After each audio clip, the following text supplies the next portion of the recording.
Hello friends, welcome to Bhoomika's kitchen. ನಾನು ನಿಮ್ಮ ಭೂಮಿಕಾ ಸುದರ್ಶನ್. ಇವತ್ತು ಕಡಲೆಕಾಯಿ ಬೀಜ ಉಪಯೋಗಿಸ್ಕೊಂಡು ಹುಸ್ಲಿ ಮಾಡೋದು ಹೇಗೆ ಅಂತ ತೋರಿಸ್ತಾ ಇದ್ದೀನಿ.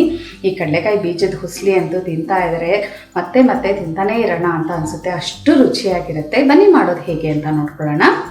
1 ಕಪ್ ಕಡಲೆಕಾಯಿ ಬೀಜನ ರಾತ್ರಿ ಇಡೀ ನೀರಲ್ಲಿ ನೆನೆಸಿಟ್ಕೊಂಡಿದ್ದೀನಿ. ಅವಾಗ ಸಾಫ್ಟಾಗಿ ನೆಂದಿರುತ್ತೆ ಅದು. ಅದಕ್ಕೆ ಬೇಯೋಷ್ಟು ನೀರು ಹಾಕ್ಕೊಂಡು ರುಚಿಗೆ ತಕ್ಕಷ್ಟು ಉಪ್ಪು ಹಾಕ್ಕೊಂಡು ಒಂದು 3 ವಿಷಲ್ಲು ಕೂಗಿಸ್ಕೊಳ್ತೀನಿ. ನೀವು ಅರ್ಜೆಂಟ್ಗೆ ಏನಾದರೂ ಕಡಲೆಕಾಯಿ ಬೀಜನ ಬೇಯಿಸ್ಕೋಬೇಕು ಅಂತ ಅಂದರೆ ಒಂದು 3 ಗಂಟೆ ಬಿಸಿನೀರಲ್ಲಿ ನೀವು ಅದನ್ನು ನೆನೆಸ್ಕೊಂಡು ನಂತರ ಕುಕ್ಕರಲ್ಲಿ ಕೂಗಿಸ್ಕೋಬೋದು. ಆವಾಗಲೂ ಸಾಫ್ಟಾಗಿ ಚೆನ್ನಾಗಿ ಬೇಯುತ್ತೆ. ಇವಾಗ ಮೀಡಿಯಮ್ ಟು ಲೋ ಫ್ಲೇಮಲ್ಲಿ ಒಂದು 3 ವಿಷಲ್ ಕೂಗಿಸ್ಕೊಳ್ತೀನಿ, ಸಾಫ್ಟಾಗಿ ಬೇಯುತ್ತೆ. ಪ್ರೆಷರ್ ಬಿಟ್ಟಿದೆ. ಕಡಲೆಕಾಯಿ ಬೀಜ ಒಂದು ಎತ್ಕೊಂಡು ನೋಡಿದ್ರೇ ಗೊತ್ತಾಗ್ತಾ ಇದೆ ನೋಡಿ, ನಂತರ ಎಷ್ಟು ಸಪ್ರೇಟ್ ಆಗ್ತಾ ಇದೆ. ಜೊತೆಗೆ ಬಾಯಿಗೆ ಹಾಕೊಂಡು ನೋಡ್ತಿದ್ದ ಹಾಗೆ ಸಾಫ್ಟಾಗಿ ಬೆಂದಿರೋದು ಗೊತ್ತಾಗ್ತಾ ಇದೆ. ಇದು ನೀರೇ ಸಪ್ರೇಟು, ಕಡಲೆಕಾಯಿ ಬೀಜನೇ ಸಪ್ರೇಟ್ ಮಾಡ್ಕೊಳ್ಳೋಣ. ಇದಕ್ಕೆ ತುಂಬ ಸಿಂಪಲ್ ಒಗ್ಗರಣೆನೇ ಹಾಕೊಳ್ಳೋಣ. ಈರುಳ್ಳಿ ಒಗ್ಗರಣೆ ಅಷ್ಟು ಬಿಟ್ಟರೆ ಇನ್ನೇನೂ ಇಲ್ಲ. ಒಂದು ದಪ್ಪ ತಳ ಇರೋವಂಥ ಬಾಣಲಿ ಅಥವಾ ಪಾತ್ರೆ ಇಟ್ಕೊಂಡು 1-2 ಟೇಬಲ್ ಸ್ಪೂನ್ ಎಣ್ಣೆ ಹಾಕ್ಕೊಂಡು, ಎಣ್ಣೆ ಒಂಚೂರು ಚೆನ್ನಾಗಿ ಬಿಸಿ ಆಗ್ತಿದೆ ಹಾಗೆ ಅರ್ಧ ಟೀ ಸ್ಪೂನ್ ಸಾಸಿವೆ, 1 ಟೀ ಸ್ಪೂನ್ ಕಡಲೆಬೇಳೆ, 1 ಟೀ ಸ್ಪೂನ್ ಉದ್ದಿನಬೇಳೆ, ಇವೆಲ್ಲ ಚೆನ್ನಾಗಿ ಫ್ರೈ ಆಗಲಿ. ಸಾಸಿವೆ ಚೆನ್ನಾಗಿ ಚಟಪಟ ಅನ್ನೋಕ್ಕೆ ಶುರು ಆಗ್ತಿದೆ ಹಾಗೆ 2 ಒಣಗಿದ ಮೆಣಸಿನಕಾಯಿ, ಜೊತೆಯಲ್ಲೇ 2 ಹಸಿಮೆಣಸಿನಕಾಯಿ ಉದ್ದುದ್ದಕ್ಕೆ ಕಟ್ ಮಾಡ್ಕೊಂಡಿದ್ದೀನಿ, ಬಾಯಿಗೆ ಸಿಗುತ್ತೆ ಅಂತ ಅಂದ್ಕೊಂಡು. ಇದನ್ನಾದರೆ ಹಿಂಗೆ ಉದ್ದುದ್ದ ಇದ್ದರೆ ಪಕ್ಕ ಎತ್ತಿಟ್ಕೊಳ್ಬೋದು.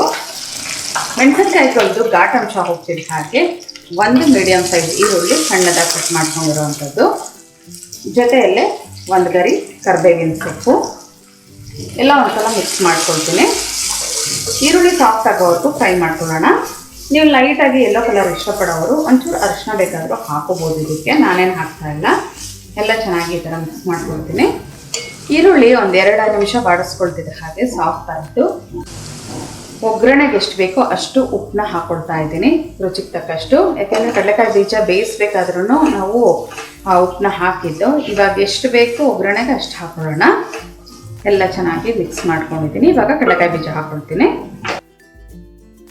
ನೀರೆಲ್ಲ ಶೋಧಿಸ್ಕೊಂಡಿದ್ದೀನಲ್ಲ, ಆ ಕಡಲೆಕಾಯಿ ಬೀಜನ ಹಾಕ್ಕೊಳ್ತಾ ಇದ್ದೀನಿ. ಬೇಯಿಸಿರೋ ಅಂಥ ಕಡಲೆಕಾಯಿ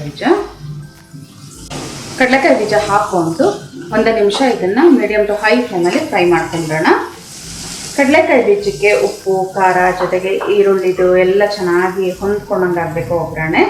ಇವಾಗ ಹಸಿ ತೆಂಗಿನ ತುರಿ 1/4 ಕಪ್ಪು, ಸಣ್ಣಗೆ ಹೆಚ್ಚಿರೋವಂಥ ಕೊತ್ತಂಬರಿ ಸೊಪ್ಪು ಇದನ್ನು ಹಾಕಿ ಇನ್ನೊಂದ್ಸಲ ಮಿಕ್ಸ್ ಮಾಡ್ಕೊಳ್ತಾ ಇದ್ದೀನಿ.